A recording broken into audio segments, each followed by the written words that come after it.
Hello everybody, welcome to Gene's Reviews from a regular dude. Sitting here in my car.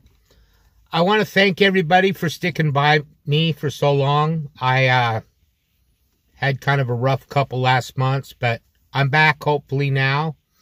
And we're going to start one off today with The Darkest Secret. This is The Hat Man is Real. Never watch this horror video if you want to sleep in peace. So let's check it out. That night, on my way back from school, I saw it, standing at the end of the alley. It seems to be staring at me with horrible eyes. Estaba en la cocina, pero algo me llevó de aquí para allá. ¿Sabes a qué me refiero? Allí estaba él, inmóvil en la esquina. No es solo una visión pasajera. A veces sientes su presencia durante horas y es como si dejara una parte de sí mismo contigo. The scariest part isn't seeing it, you know? It's the feeling that it knows something about you. It's like it knew where I lived, at least in my case, and you don't even know what it is.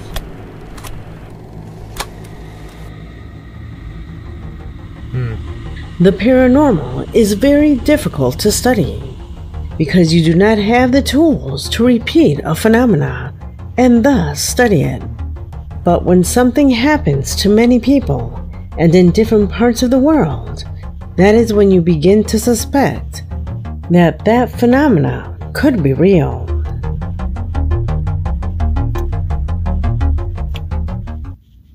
Have any of you guys ever had the experience with the Hat Man? I personally haven't. The only thing I've had is sleep paralysis, where I couldn't move. And I haven't had it in a long time.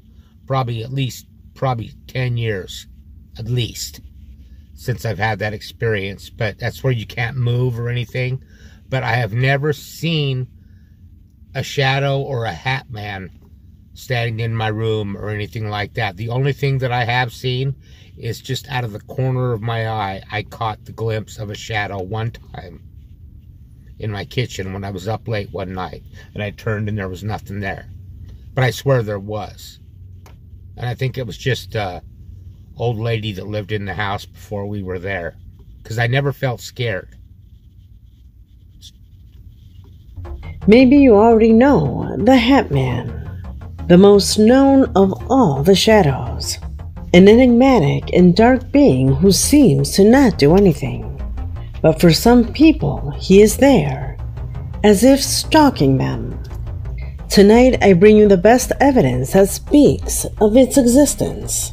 Not only what is said or shown about it on the internet, but mostly recordings from our own subscribers. Something so common that happens so many times must be real.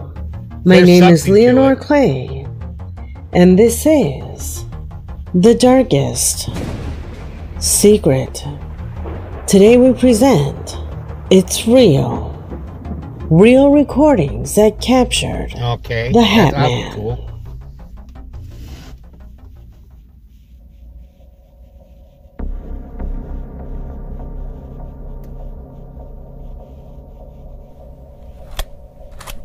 Dressed in black with a distinctive hat projecting over its face, this entity has been the center of countless terrifying sightings and tales. It is said to appear in the shadows, often in the darkest hours of the night, silently observing its witnesses, leaving a trail of unease and mystery.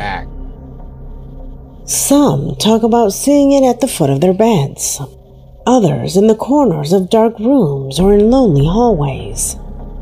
They describe him as a tall, imposing presence who, despite his apparent lack of facial features, seems to penetrate the soul with a non-existent gaze. The stories vary in details, but one constant remains. Those who see it feel it familiar, as if it were part of their lives. It is not known if it is a specter, an entity from another dimension, or simply the product of collective imagination fueled by fear of the unknown. It is true that those who suffer from sleep paralysis see it more frequently, and therefore it is associated with simply an illusion. But there are others, like those you will meet in this video, who not only saw it, managed to save the recordings for posterity to show us that it's not an illusion, that it's real, and that maybe it could start stalking you too. I'm going to pause it for a minute. I'll be right back. Let's try and continue. Let's get to know the first evidence. Do you remember the video where I showed you drawings of patients with schizophrenia? Do you remember the doctor? In that video, I told you about a case of one of our subscribers who practices art therapy in a psychiatric hospital. Art therapy is an extremely important task to understand people who suffer from mental disorders.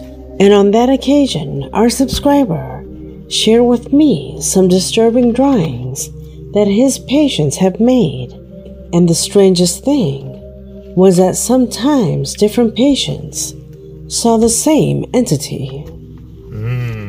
The doctor recently provided me with more details about other cases with similar patterns. He revealed to me something disconcerting that has plunged the entire northern section of the psychiatric hospital into a state of absolute terror. You see, the doctor is seeing a patient who, for privacy reasons, we will just call Michael. An outpatient, meaning one who is not hospitalized, since his condition does not require it. He is a 30-year-old man with a history of depression and anxiety. A couple of sessions ago, Michael indicated that he was beginning to experience what the doctor concluded was only sleep paralysis, inability to move, having visions, etc. Obviously, for Michael, it was much more terrible. He saw horrible shadows and sometimes just auditory hallucinations. He confesses to the doctor that he once woke up but couldn't move. He woke up because he felt a hand caressing his hair, while a deep voice whispered very close to his ear the song from Toy Story, "You Got a Friend in Me."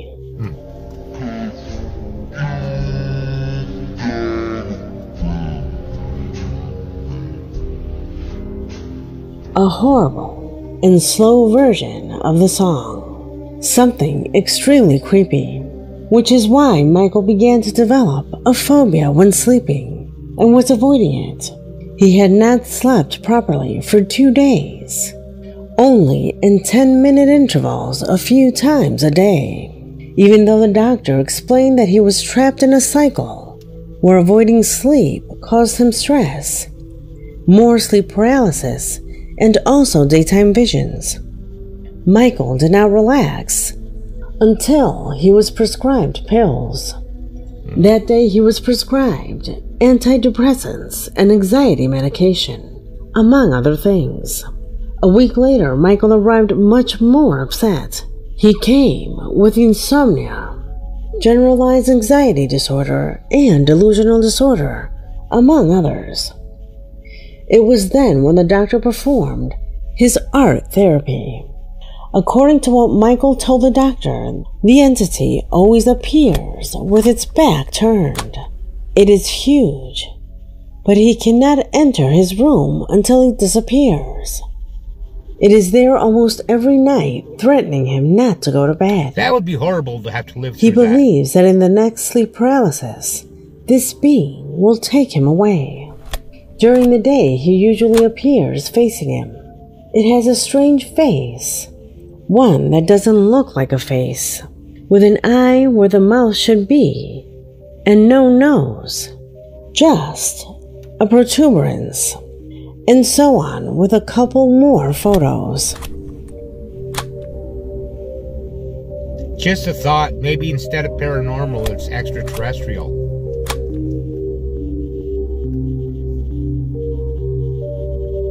Let me know what you think in the comments. In this section, the doctor tried to convince him that he should sleep, that what he saw in sleep paralysis was not real, and that it was the lack of sleep that generated those visions. Practically an entire cycle that only managed to worsen his health. Time passed, and on one Friday, the patient arrived in a serious mental state, hysterical as if something was chasing him. The doctor determined that he had entered a psychotic state. Saddened, he decided to urgently admit him and have him spend the night in the hospital. Luckily, the man was still in his right mind to say that he needed help. The next day, when the doctor arrived to start his workday, workers told him that they had found Michael completely out of his mind, running and banging into the walls in the remodeled section of the hospital, a closed section where for the moment, where not even staff have access. "This will kill you," his colleagues told him as they handed the doctor the patient's cell phone. How could Michael get his cell phone in the first place? The policy of the psychiatric hospital strictly prohibited patients from having such devices, not only for the privacy of others, but because they can be a distracting element and worsen the patient's health. However, Michael somehow managed to keep it from being taken away. That became meaningless once they showed the doctor what was in the cell phone. Dozens and dozens of photos from the night before.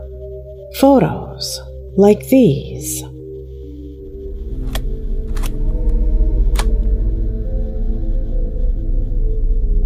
I can't make anything out there.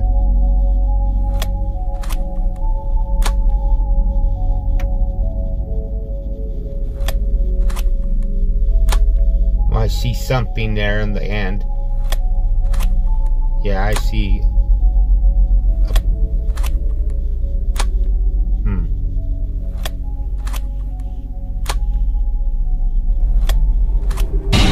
Okay, that's really. Ugh.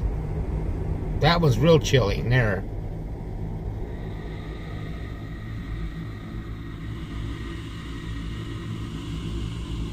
As he ran through the hallways, Michael photographed what was in front of him and what was behind him. Most of the photos were blurry, without anything being seen, except in one. The last one, yeah. It is not uncommon for these types of things to be seen by sick eyes under a psychotic state. But a camera? Yeah. The fact that the camera caught it means that this thing was there. This image made everyone's blood freeze, because the doctor couldn't help but talk to his colleagues about the drawings that Michael had made the previous days. Photos that represented, in effect, this man, the Hat Man. Colleagues told the doctor that Michael arrived that night hysterical, repeating that the creature had begun to harm him. He told Michael that he was coming for him to take him into the darkness. I think it's Here, one begins to reflect on the thin line separating reality from madness. The doctor explained to me that this photo shook the pillars of his reality, science, profession, and life. Just imagine it. The doctor probably dedicated his life to restoring deviated minds with drugs, to giving them rest so that the minds could stop projecting these horrors. But what if the drugs were nothing more than a veil that silenced or blinded his mind in the face of terror? Something that gives him comfort just by not being lucid enough. For the doctor, these things are real. He now questions whether his patients' visions are more reflections of their madness, or perhaps something more. A curse that allows them to perceive what reason insists on ignoring. The fact that there are already several similar cases that approach the paranormal makes him think that perhaps it is the establishment that in some way is cursed. How do you know if what your eyes see exists or not? The best way to check is with files. Just like Michael in his photo, and just like Gonzalo, who claims to have captured what he defines as the most intense scare has experienced in his life.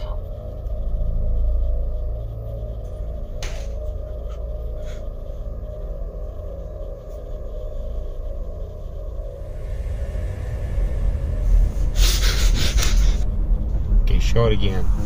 Okay, yeah. Ooh.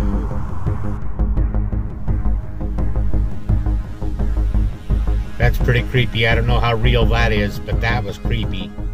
Do you remember this case? The man who woke up from a nightmare. He woke up exhilarated, and shortly after, disturbing sounds coming from the lower floor broke the silence of the night. He used his cell phone as his only defense. He ventured towards the living room. Mentally, he was prepared for a thief. But as I always say, you are never prepared when the paranormal knocks on your door. Do you remember that this video came with a description of Gonzalo's nightmare? Exactly. That nightmare that woke him up, agitated, was about a dream where this creature appeared. The tall, hunched-over creature in the corner points out something shocking to his right. Gonzalo's body on the ground, as if he had been dead for days. In that moment of horror, the shadow grabs his arm tightly. To me. And that's when Gonzalo wakes up with a startle. Are we facing a coincidence? Or is it a sign of something deeper and enigmatic that connects these experiences? In both cases, the Hat Man transcends the threshold of nightmares to manifest into reality, blurring the line between imagination and the tangible. Have you seen this thing in your nightmares? You might want to start being careful, for this might be a pattern. First nightmares, then reality. That's pretty creepy to me. I haven't seen the Hat Man. Like I said, I've only had the sleep paralysis. Let me know what you think in the comments down below. Do you think it's extraterrestrial, or do you think it's something evil, or is it all the same thing? Let me know what you think in the comments down below. Now it's time for a joke. I'm allergic to cotton. I have pills that I can take for it, but I can't get them out of the bottle.